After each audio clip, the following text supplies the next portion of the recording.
ঘরোয়া রান্নার রেসিপিতে সকলকে জানাই স্বাগত। সকলে নিশ্চয়ই ভালো আছেন, সুস্থ আছেন। আজ আমি পাঙাশ মাছের রেসিপি নিয়ে চলে এসেছি। কিভাবে রান্নাটা করি দেখতে থাকুন আর সাথে থাকুন। পাঙাশ মাছ রান্না করার জন্য আমি নিয়েছি এখানে পেঁয়াজ কেটে নিয়েছি, দুটো লঙ্কা চিড়ে নিয়েছি, আলু নিয়েছি লম্বা লম্বা করে এভাবে কেটে, আর আমি টক দই নিয়েছি আর আদা বাটা। প্রথমে এবার পাঙাশ মাছটা আমি ভালো করে সব কিছু মাখিয়ে নেব। এখানে আমি হলুদ গুঁড়ো দিয়ে দিচ্ছি, প্রথমে দিয়ে দিচ্ছি লবণ, আর একটু সর্ষের তেল দিয়ে দেব। কেননা পাঙাশ মাছের যে গায়ের যে ছালটা ফটে, সেই জন্য একটু সর্ষের তেল মাখিয়ে দিলে আর এটা ফটবে না। সেই জন্য একটু সর্ষের তেল দিয়ে দেব আমি। দেখুন এইভাবে মাখিয়ে নিয়েছি ভালো করে আমি হাতে করে। আর একটা বাটিতে আমি নিয়ে নিচ্ছি জিরে, ধনে আর শুকনো লঙ্কা 4টে। এটা আমি ভালো করে পেস্ট বানিয়ে নেব। এই বাটা মশলাটা দিয়েই রান্নাটা করব আমি। এবার এখানে কড়া গরম হয়ে গেছে, আমি এখানে 3 চামচ সর্ষের তেল দিয়ে দিচ্ছি। দিয়ে এর মধ্যে অল্প একটু লবণ দিয়ে দিচ্ছি, যাতে মাছগুলো কড়ার মধ্যে আটকে না ধরে, সেই জন্য একটু লবণ দিয়ে দিলাম। দিয়ে এবার মাছগুলো আমি প্রথমে ভালো করে ভেজে নেব।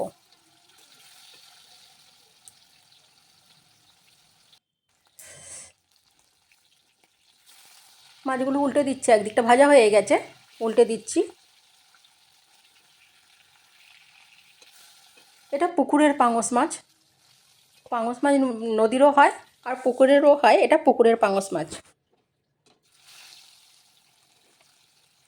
বড় পাঙাশ মাছ বেশ খেতে খুবই ভালো লাগে, এটা বড় মাছ থেকে কাটা। মাছগুলো সব ভাজা হয়ে গেল, আমি তুলে নিচ্ছি এখন। এবার আমি কড়ার মধ্যে যে তেল আছে, এতে আমি আলুগুলো ভেজে নেব। এই তেলের মধ্যেই আলুগুলো একটু ভালো করে আমি এখন ভেজে নেব।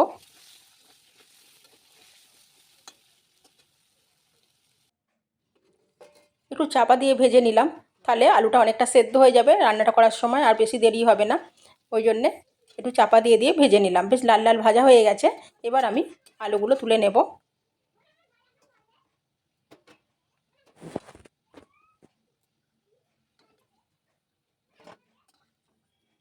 আলুগুলো তুলে নিয়েছি। এবার আমি আর তেল দেব না, যে তেলটা আছে এই তেলের মধ্যেই আমি দিয়ে দেব গরম মশলা, দালচিনি, লবঙ্গ আর এলাচ দিয়ে, আর দুটো কাঁচা লঙ্কা চেরা দিয়ে দিচ্ছি, আর পেঁয়াজ কাটা দিয়ে দিচ্ছি। পেঁয়াজগুলো যে কেটে রেখেছিলাম সেটাও দিয়ে দিচ্ছি। বড় পাঙাশ মাছ থেকে ভাজার সময় ভালোই তেল বেরোয়, তাই বেশি তেল আর লাগে না। দিয়ে দিচ্ছি 2 চামচ আদা বাটা, দিয়ে এটা আমি এখন কষিয়ে নেব। আদা বাটাটা দিয়ে ভালো করে আমি এখন কষিয়ে নিচ্ছি।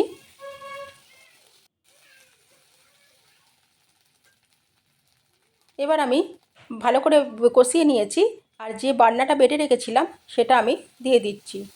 জিরে, ধনে আর শুকনো লঙ্কা, এটা আমি ভালো করে বেটে রেখেছিলাম, সেটা আমি এখন দিয়ে ভালো করে আরেকটু কষিয়ে নিচ্ছি।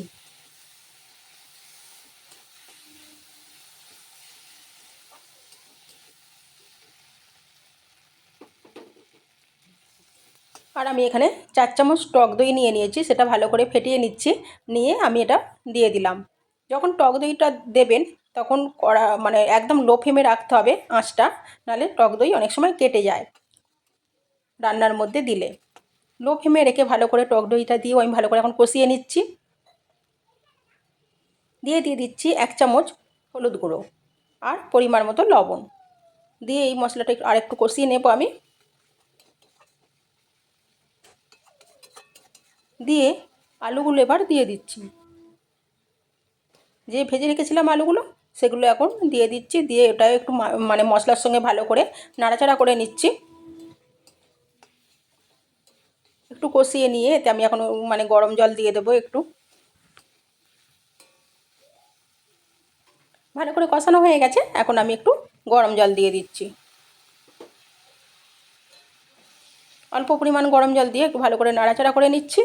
নিয়ে আরেকটু আমি গরম জল এতে দেব।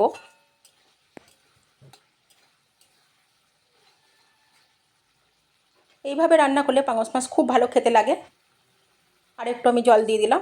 এতে কিন্তু অবশ্যই গরম জল ব্যবহার করবেন। শেষের দিকে ঠান্ডা জল দিলে রান্নার স্বাদ অনেক কমে যায়, তাই এতে আমি গরম জল ব্যবহার করছি।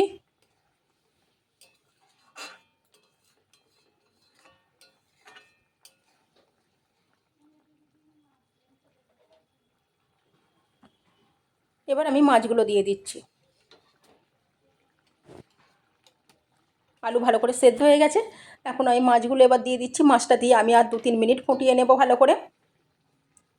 এইভাবে একবার রান্না করে খাবে পাঙাশ মাছ, খুব ভালো লাগে। যদি ভালো লাগে প্লিজ একটা সাবস্ক্রাইব করে দেবেন। আমি এখন এতে গরম মশলা দিয়ে দিলাম অল্প পরিমাণ, দিয়ে আমার রান্নাটা হয়েই গেছে। এবার আমি নামিয়ে নেব। আমি কোনো কাশ্মীরি লঙ্কার গুঁড়ো ব্যবহার করিনি, তবু কিন্তু খুব সুন্দর রং হয়েছে দেখছেন। আমি শুধু শুকনো লঙ্কা বেটে দিয়েছিলাম। রান্নাটা হয়ে গেছে, আমি নামিয়ে নিলাম। এইভাবে একবার রান্না করে খাবেন, ভালো লাগবে।